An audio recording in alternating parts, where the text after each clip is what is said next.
Jenness was drawn to the fellowship about 7 years ago with me, and she was ordained as a pastor in January 24, serves as pastor of the week periodically, and also serves on the board of directors and the pastoral council.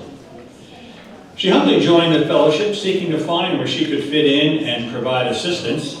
She has volunteered in many capacities and is always willing to pick up a rake or wash dishes or help out on projects such as our hospitality for this weekend along with Judy.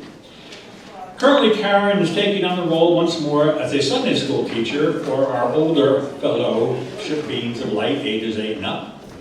Being a former teacher, this was a natural fit, and when the need arose, she agreed to step in. Karin also is a retired LPN specialized in elder care and felt honored to assist families when their time came for a loved one's transition from this world to their spiritual home. One of Karin's favorite things to help out with the fellowship is assisting Sharon Solomon in the reestablishing of the Paul Solomon Library. She says, "I feel so lucky to be able to hear firsthand from Sharon the incredible stories and lessons Paul gifted to us all through his teachings and readings." So on the topic of the Secret of Alchemy, according to Paul Solomon, please welcome Karin Jenness. Ooh, it's been a long week, a long weekend. Thank you for being here. We had a lot of great workshops and seminars and speakers that have shared with us Paul's wisdom teachings and other people's as well. And today I'm going to talk to you about something Paul really thought was important, which was the secret of alchemy. And the definition of alchemy is, originally it was the medieval forerunner to chemistry. We're all probably familiar with the notion of changing base metals to gold. And they also were hoping to find a universal elixir that would prolong life and end disease, a panacea of sorts. But we think of it more as metaphorically as a spiritual transformation or change. Alchemy can mean change, and that's what Paul was referring to. I'd like to read to you, Paul did say that change is alchemy, and I'm going to read a quote to you from Paul from the Trail of the Mystery Schools. "Life at any given moment is either acceptable or unacceptable to me. If it is unacceptable, I am wishing that I had things that I don't. I am concerned about my security, my survival, my health. I am wishing that people would treat me differently. I am wishing that God would treat me differently. I am wishing that I had a different personality, a different body. I am not willing to accept things as they are because I believe that certain things are somehow unjustified. They are not balanced and they're not merciful. There's something wrong with the world. There's something wrong with God." And I'm sure at times we all feel that way. But we have to remember that we were made in our Creator's image. Our Creator has ultimate creative power, and therefore so do we. As surely as God created us, we can create. And we have to remember that. To not do that is not accepting responsibility. Paul also said that the one relationship that is the most important is the one that we have with ourselves. The second one is relationship with God, but if the relationship with ourselves is not okay, we're going to have a very difficult time forming good relationships with others and maintaining them as well as with God. He thought the greatest hurdle possibly to growth is this lack of thing that he called all rightness. He felt we came into the world all right. You're in your mom's uterus, you're floating around happy, you're hearing her heartbeat, everything's good, everything's peaceful. And then the next thing you know, you're going through this birth canal of forgetfulness and get whacked on the butt. Of course, I don't think they do that anymore, but still, it's quite a shock to the system. And then there are other things. Where do we get this feeling of all rightness? Well, our parents certainly And God bless them, they do their best to teach us good from bad, right from wrong, but many times they end up doing that in a way where we actually feel that we are bad. You know, in their effort to teach us good, we feel that we're bad. And you know, really that probably is not what they believed about us, but it may be sort of how they expressed those beliefs, perhaps. And you might think, okay, well now I can blame my parents. Yep, it's all their fault.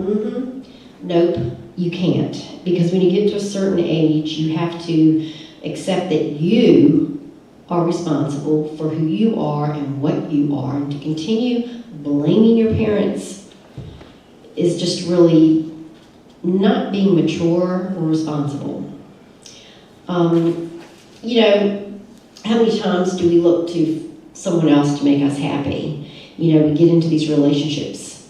And, you know, society is another place where we get these feelings of our self-worth and we decide who we are. And it affects our sense of this thing Paul called all rightness. Society tells us things like what I was just starting to talk about, you know. Oh, if you find your soulmate, if you find the perfect person, they're going to make you happy. And you're going to make them happy. Yeah. And you know what? You do. You do. And you do. You do. And you do for a good long while. And maybe forever. But there are times when that can be a lot on your partner or on yourself if you're trying to make your partner happy. You know, it's exhausting. And ultimately, if you don't feel all right about yourself in here, you can hear it a myriad of different ways from different people. You can hear it 1,000 times. But if you don't feel all right in here, it doesn't matter how much you hear it from somebody else. Another thing society does is it tells us, oh, you know, you're all right if you drive the right car, or if you have this big, beautiful house, or you have this great job with this title and all of these things. And the problem with that is you can't buy worth. You can't buy value. The value is in those things, not in you. And we need to feel valuable and worthy and all right. Even your accomplishments, they might bring you some immediate, oh, okay, yeah, I guess I did that pretty good, that's good. But eventually that doesn't stay forever either, because the value is in what you have done, not in what you are or who you are. And you know, our own minds and brains also kind of do a number on us too, right? You know, a brain is a wonderful thing. It's creative, responsive, effective, beautiful, it's wonderful, it's magical, it's amazing. But it uses beliefs as its programming mechanisms. And those beliefs could be wrong or even irrational. And many times they are, based on, you know, the parents, the society, the this, that, and the other. But you have to remember it is also capable of correction and correcting those incorrect or wrong thoughts. You know, you have to feed your all rightness, just as you do your body. You have to constantly recognize and validate that for yourself. It's nice if other people do it, but ultimately it's got to come from within. By the way, this is the way I cut and paste. Okay. Gives me crap all the time about not being computer savvy. But alchemy, magic, means being a creator. For example, the image that you have of your mother or your father, you, in your mind, know what you experienced, you know how they were, and so you have an opinion about that mother. You would describe her in a certain way. You would feel very confident that that is an accurate accounting of your mother, right? Now, would she agree with that? Maybe. Maybe she wouldn't describe herself that same way. But which one is your mother? Is it the way your mother sees herself, or is it the way you created her? I mean, the answer really is neither, but she's more than both of those things. But the mother you experience is what you created, okay? So if you can create your mother, so to speak, you can create you too. You have that power. a lot of times we go through life and we say, oh, well, if I just had this, I'd be happy. Or if only I could get that job. But you would only be happy for a while because you would still find something else you're missing. And what you're missing is that all rightness inside of yourself. Most human beings also believe if they're happy because life is good. These things all went well for me. And then when things go wrong, you're unhappy. So you're placing you're giving way too much power to external things. That person would be a person who's not in control of their own life or emotions. And again, it comes back to that responsibility. You have to take responsibility for yourself and what's happening to you. Happiness is a habit also, just as unhappiness is a habit. If you put a person who's habitually unhappy in a happy situation, they'll be happy for a while, but before long they're going to return to that state of unhappiness unless they perform alchemy on themselves, right? And at the same time, conversely, if you put a habitually unhappy person, a happy person in an unhappy situation, is that what I just said? Well, anyway, you get the idea. If you do the converse, the happy person will return to the state of happy, the unhappy, because it's a habit, okay? It's a habit. In fact, they've even done studies that when you feel that you are a victim and you're constantly feeling this kind of sense of persecution and victimhood, it changes your blood chemistry. They've tested it. So emotions and thoughts are not something that happen to you. It's something that you do. Now, I know a lot of you probably know all this. But, Paul, this was real important to Paul, and it's very wise. So it's not the things outside of yourself that make you happy. It's your beliefs about those things. And that's something you can change. An example of that, and I don't know if Sharon knows this story, but I found this in some of the stuff you gave me. This was what Paul said. He said, let me give you an example from my own life. He said for 20 years he actually believed that there were a couple things he could do well, and when he did those things he knew people appreciated what he did, but he also knew they didn't appreciate me. And they only wanted me around as long as I could do those things that I did well. It affected even the way he felt about women. He said he was scared to ask girls out for dates, and he'd only ask the ugly ones because he figured they'd go out with him.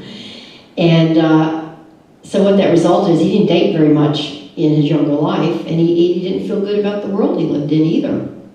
And he wanted you to know that the most important thing that he was saying in all of this is that it is possible to make a decision to no longer feel badly about yourself. For example, those that think the world's boring, it's boring, nothing exciting ever happens. He said, I live in the same world you do, and I find that endlessly fascinating. And if people who think that the world is filled with bad people, Paul said, well, I see great people all the time. In fact, I don't even see the bad people because I'm too busy seeing the good people. So it's a matter of your focus. It's a matter of what you look for. It's a matter of what you think about. Somebody had said to him when he told that story, well, okay, then where were all those good people for 20 years when you were only asking the ugly girls? And he was like, well, they were there. I just didn't see them. They were there. But remember, it is possible to change your mind about anything by simply making the decision. He said, we don't fall in love. We decide to love. And we can decide to give love to others, and we can decide to give love to ourselves. And that decision makes magic, or alchemy, in and of itself. If you can experience happiness even without all those external things that we use as substitutes for love, and this is the important part, not resent the lack of them. You can accept things, but if you're still angry about it deep down, or bitter, or resentful about it, you are going to stop them and block them from coming to you. This is what Paul said. So if you want to get those things, first you have to get happy first, or all right in yourself. And you need to learn to be joyful without them. And don't resent the lack of them. And then they will come to you, just kind of like that butterfly that you go around chasing. And then once you sit down and don't chase it anymore, it'll come light on your shoulder. And he wanted to make sure people knew too, he wasn't talking about wishing. He said wishing means you're wanting something you don't have, which is affirming your lack. So it's not a matter of wishing either. So basically he said to release the things that you are trying to force to be yours, stop resenting that they're not, and that will allow them to come to you. If you turn loose of that energy that's keeping them away, they'll come to you. He also said, Paul said so many things, it would take 3 days, well, more than that to say what he said, but on this topic, he did say also that we need to learn the difference between reacting and responding. Reacting is letting outside energies force us and situations outside us to control us, whereas responsibility is taking control of our own actions. And we've heard this said this week that responsibility is the ability to respond. And that is something we really have to do. Now, again, this is really nothing new for most of you, but we know that everything is energy. Everything is energy. We're energy. Love is energy. It's all energy.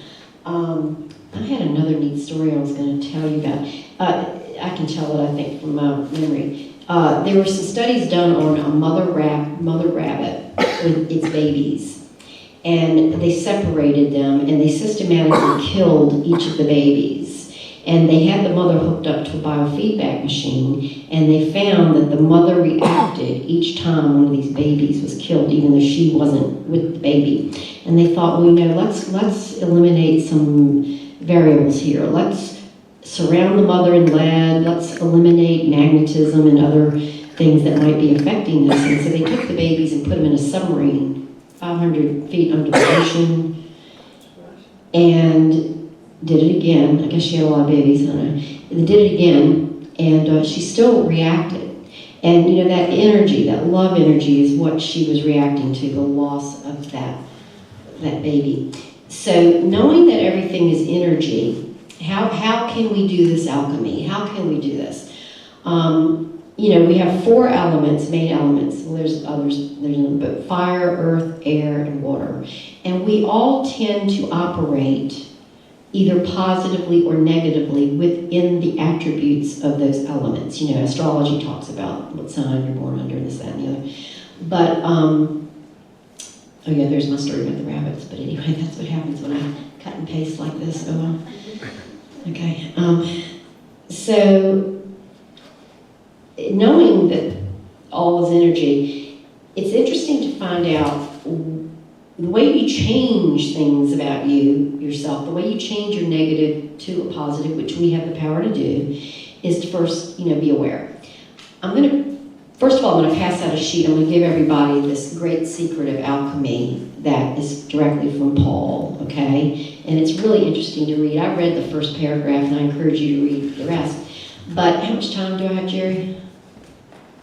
12 minutes. 12. Okay, I'll pass these out. I don't know, I wanted to get in groups, but I don't know that we'll really have time to do this. No. What I'd like you to do is, I'm passing out a sheet here, and it has fire, which is energy, might, and passion, water, conscience, and intuition, earth, egotism, instinct for self-preservation, propagation, air, memory, the power to judge and differentiate. And there's positive attributes under each element, there's negative. Go ahead, I guess I didn't get pens together, but we don't do it in here, do it on your own.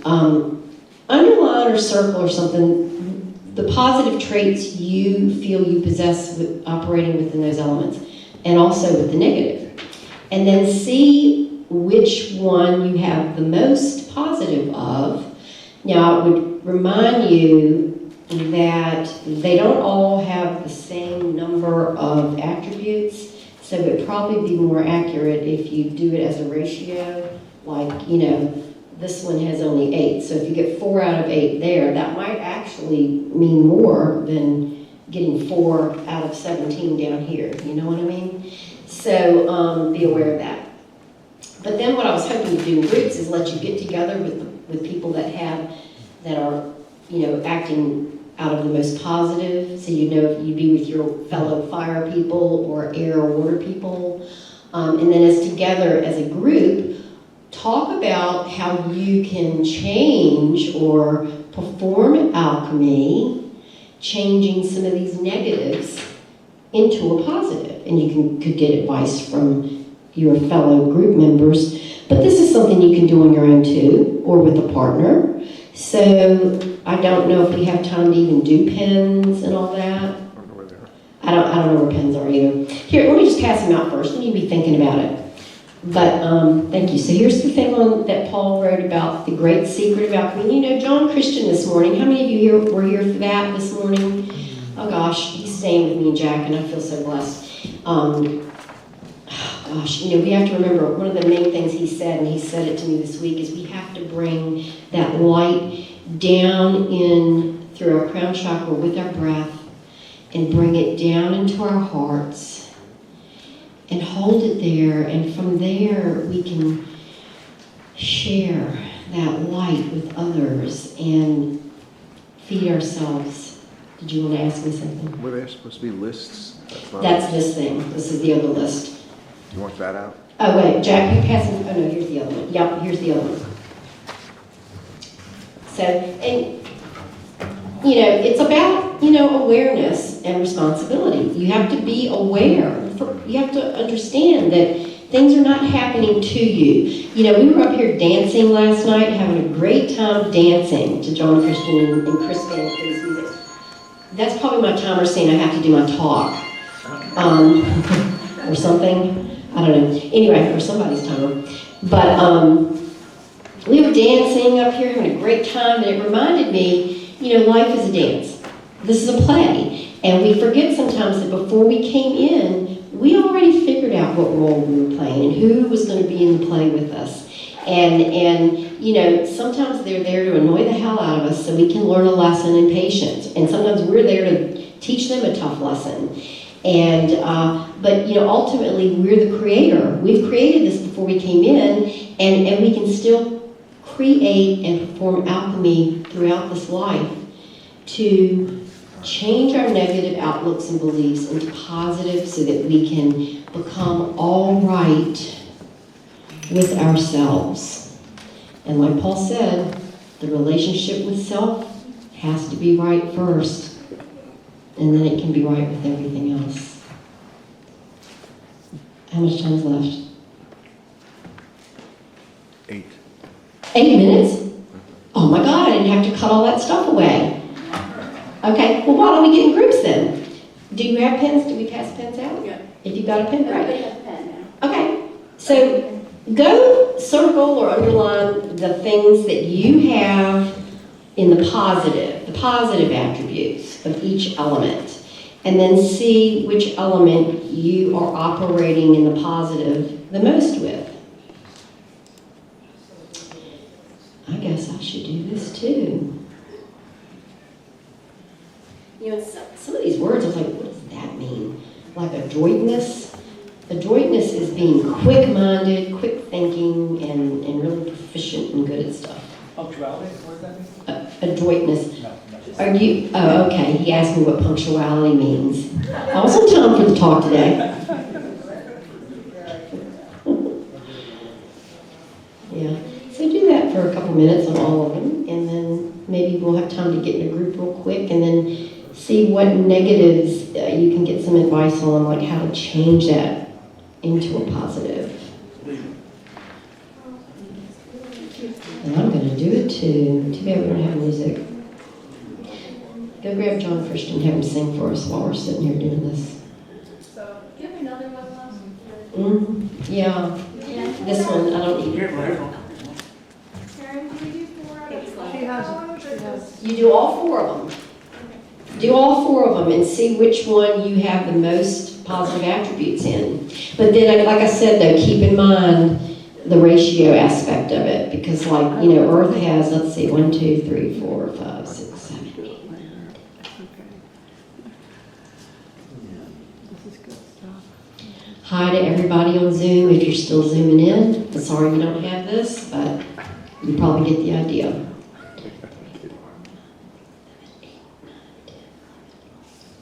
So like there's 13 for air, 21 for earth. And Sharon, this was from Paul too, right? Was this what I handed out to you is from a workshop that Paul did? Okay. So we circle the ones that we are? Oh, is that what you're saying? Yes. Circle or underline the positive attributes that you believe you have in each element, and also the negative. Do both. Can we circle the negative? Yeah, underline both. But then what you really want to focus on is which element do you have the most positive traits, because that is kind of, you're operating more in your fire element or more in the water element. And those are good. You know, that's good. You got that one. You got that one. Then look at the ones where you have the negative, where you have the most negative, and maybe pick which element you'd like to, change or perform alchemy on, to make those negatives become more positive.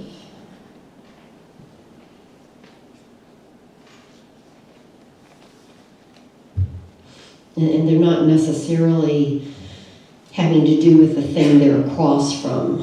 Like inattentiveness has nothing to do with optimism under the air category, but they're just giving you lots of characteristics there. It's so funny when this talk, I kid you not, I just put this together about an hour and a half ago. That's why I missed your thing, Carrie. I'm really sorry, and Annette. I've been every day for like a month going, I gotta do my talk, I gotta do my talk, gotta do my talk. And other things kept me from it. And then this morning I went in my meditation room, I looked at Paul's picture, and I said, Paul, I'm not gonna have time to get all this done. Please just help me figure this out. And I told a few people out there today, and I said what I felt he was telling me is just keep it simple. Just the facts, just the simple stuff. And that's what I had to do, because I ran out of time.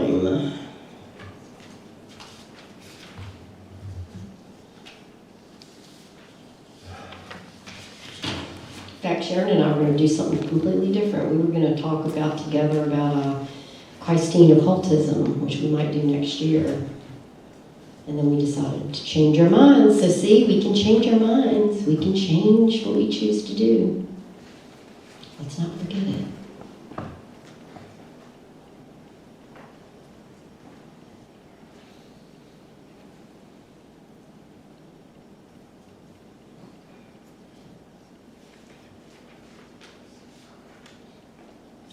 I don't guess John will mind me telling this story, but he told me a story the other day. He said that he had a past life regression done, and they hadn't fully brought him out of his Roman lifetime, and he was just distraught. He was so distraught, crying, just an emotional wreck from it. And he went into Paul's office and knocked, and Paul was sitting there smoking on his pipe, almost like he knew he was going to be coming in.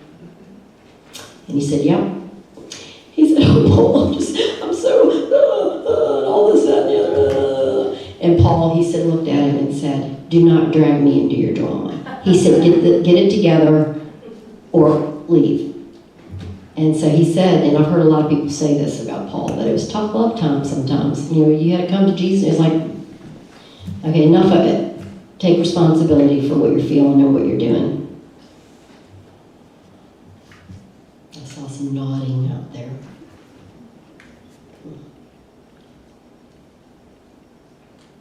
How many more minutes?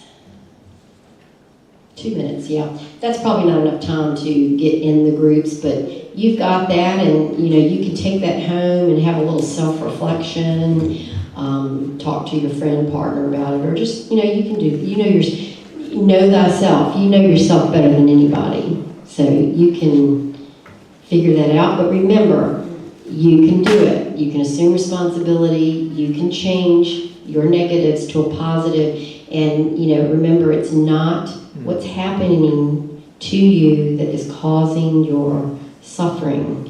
It is your reaction to what is happening to you. Okay? Okay, live long and prosper. God bless us all.